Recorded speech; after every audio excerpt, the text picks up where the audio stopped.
In today's video, I want to share 3 lessons on fear. The first lesson is how we relate to fear. And in this case, I'm talking about the fear that is not our survival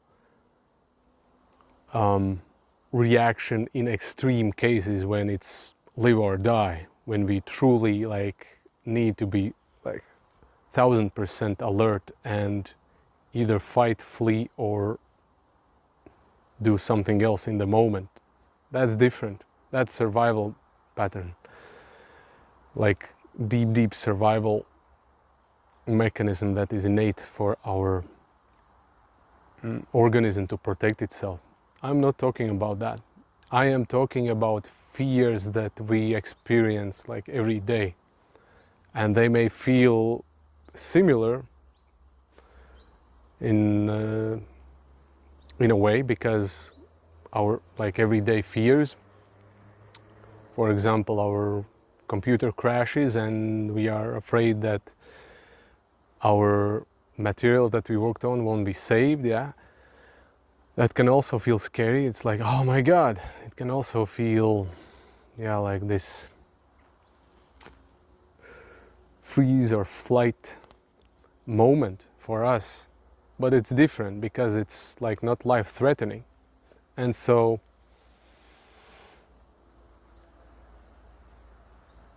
the way how we relate to fear is some like it's something like gross. It's like, it feels uncomfortable, and it's something that I never want to experience again, and I want to avoid, and almost like an uninvited guest to the party. It's like, nah, I hope that guest is not showing up, like others, but not that guest, please. And what we need to understand is fear is just an energy signature. It's same energy as like other forms that we experience, like, yeah, less pleasant than others, like joy and peace and love and happiness. But it's still energy, and it's like just different spectrum. You could even say that it's still part of love, but like more in a concerning way. So yeah, it's just how do we relate to it? Is it something disgusting that we try to avoid at all cost, or it's just signaling us that I am now exiting my comfort zone, I am expanding, I am growing. This is opportunity for me to stretch myself, my boundaries, to test myself. And often fear also comes when our old identity is at risk. Our ego feels that, oh my god, this is life or death situation, survival, like he's trying to do something new. It's like this pattern is not known for me. When we face unknown, then the fear comes. But what we also must realize is that the other side of the fear is our desires, what we truly want to achieve, feel, experience. So fear is just an indicator, just an indication. And so yeah, it's just how we relate to fear. The second lesson on fear is investigating underneath its narratives. What are the narratives beneath fear, or what is the context behind the fear? Why do we feel fear in this moment? What is it telling us about us, our inner truth, that is valid but not always correct in the moment? For me personally, usually, mostly when I feel fear is in the moments when I'm about to do something new that I haven't done before or in a long time. And when I then question the fear, why do I feel fear? There is this inner narrative that, like, there is this scared part of me, version of me, that feels that I'm not good enough or I'm inadequate. And there is fear that I won't be able to perform well this new thing that I'm about to do, yeah? And then I start to like question that, because I've had in past like extensive track record of history where I was able to learn new things and become better and better and better and master them in the past. So often this narrative that I'm scared that I won't be able to do it is the narrative. I'm scared that I won't be able to learn how to do it. But we have many examples in our life that we can see that, hey, I was actually able to learn that stuff that at first felt challenging and scary, but over time, through reps, I became good at it. It's like it just took more action, like commitment, consistency, and then I became good, and the fear then subsided doing the same stuff. Yeah? And when we feel fear and when we have this inner narrative behind it that I'm not good enough to do this stuff, we're also scared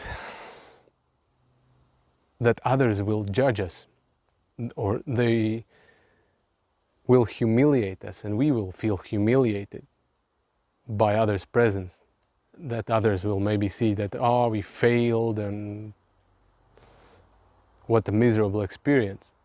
But we can only be afraid of others humiliating us or judging us only, and I like stress word only, when we are judging ourselves internally, which is in this case the inner belief that I'm not good enough or I'm inadequate.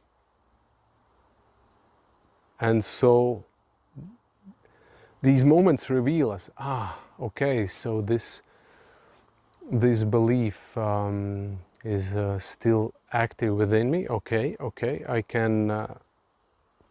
I can work with it, and I can hold that part of me that feels this way. I can again investigate. I can again like, truly see, is it ultimately true or not? And in all cases, it's never true. It's just when you see it from a bigger perspective, from your current vantage point, because you have accumulated enough life's experience to see that that's not true, that you've had plenty of opposite experiences to that.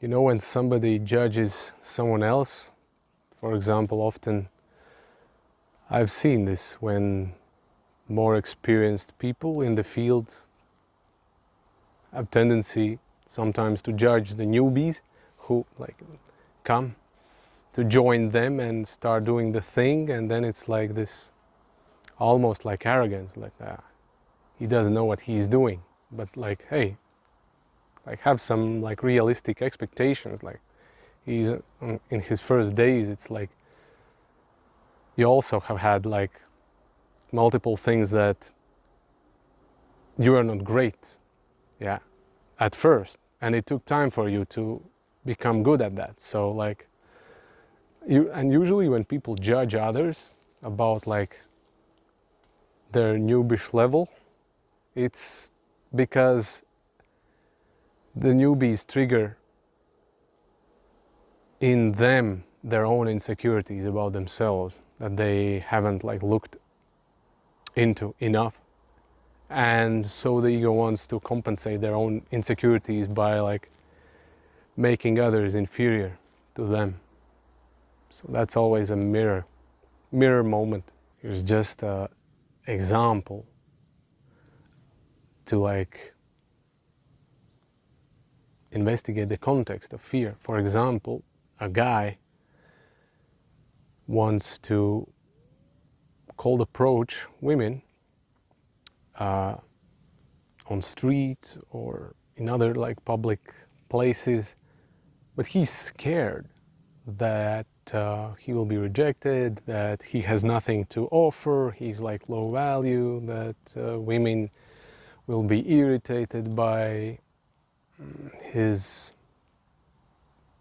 reach out and whatever. It's like, while those things might happen,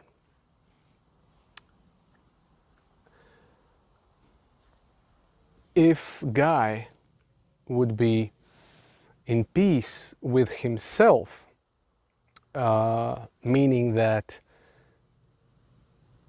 he would have a different frame, for example, that he would genuinely feel that by interacting with these women, he's giving them, for example, opportunity to like have a good interaction, yeah, and to make them, for example, feel good, to feel good and to make their day better, yeah. It's like, it's a gift, and who knows, from there it's like perhaps it can open up even like other possibilities, yeah.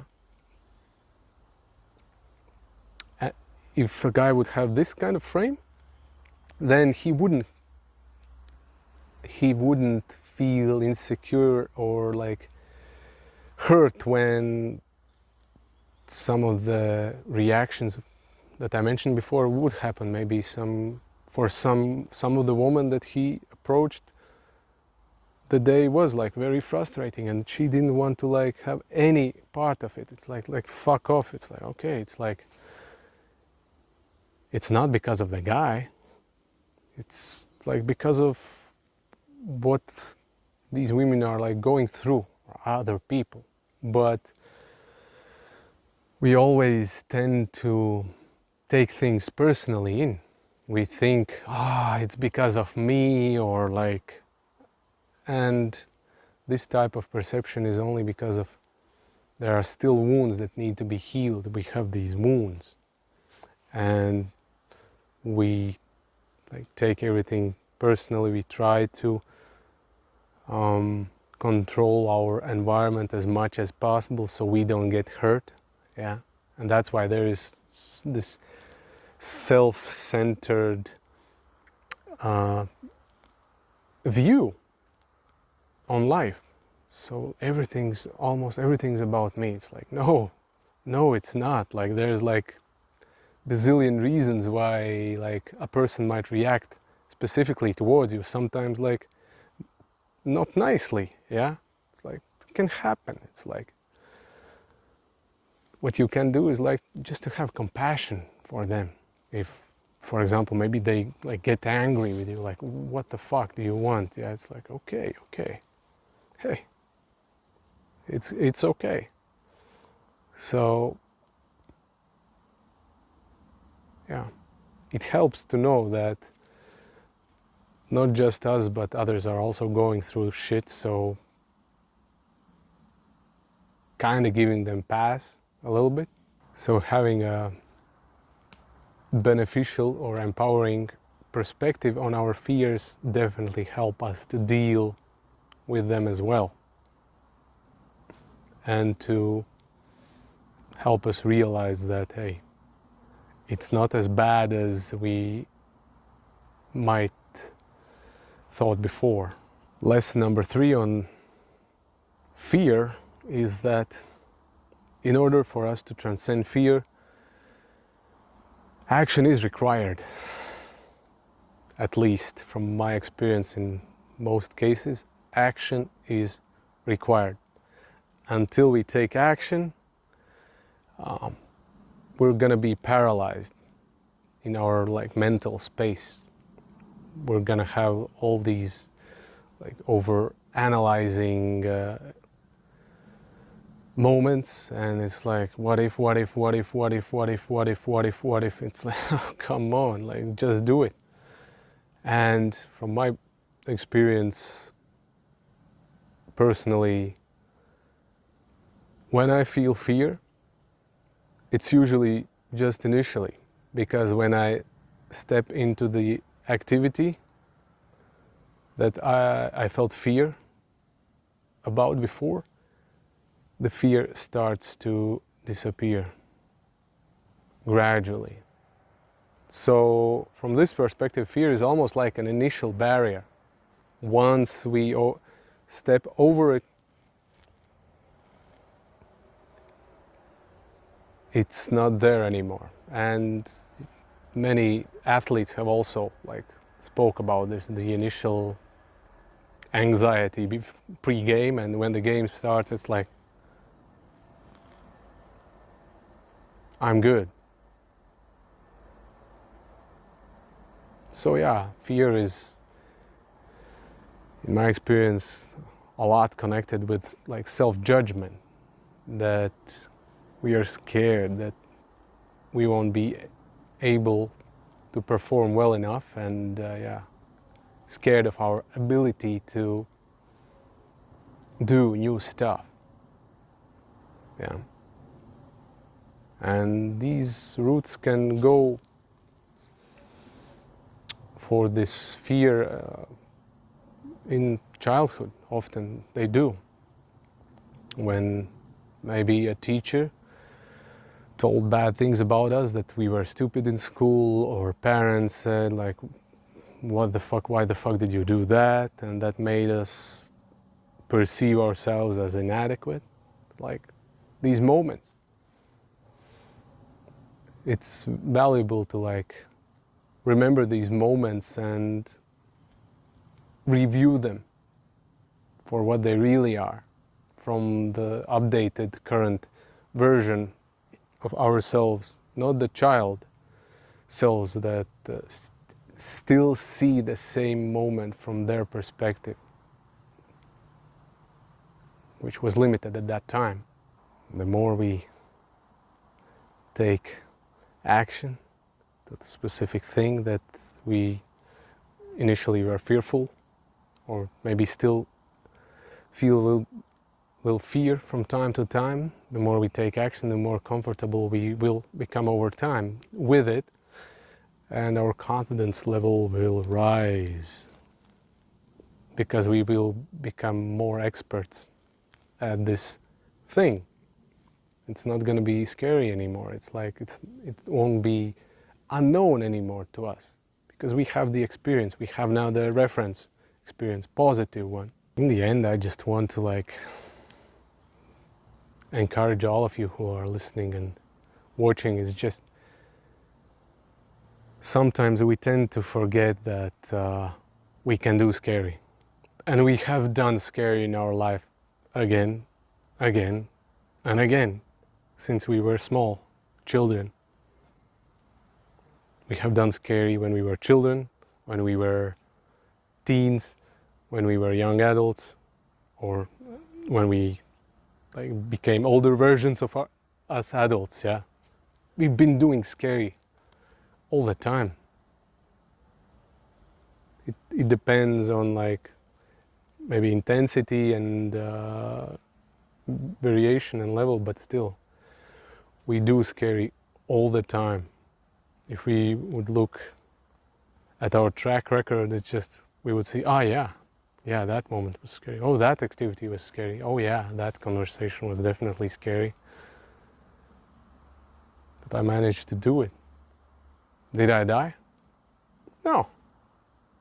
Just I became like more experienced, more resilient. I had more self-respect by doing that, by not allowing myself to be stopped by fear. And another thing about fear is when we discover what's beneath the fear, what is the inner narrative, what's the limiting belief that has been like running our life subconsciously and unconsciously for most of the time. And when we discover it, then it's like, then we have a choice, then we have free will. We can choose what to do with this information. Are we going to now consciously knowing what it's all about, this like block, are we going to allow it to keep us stuck, or we just see for what it is and we have understanding and we can still move on? Choice is ours, always.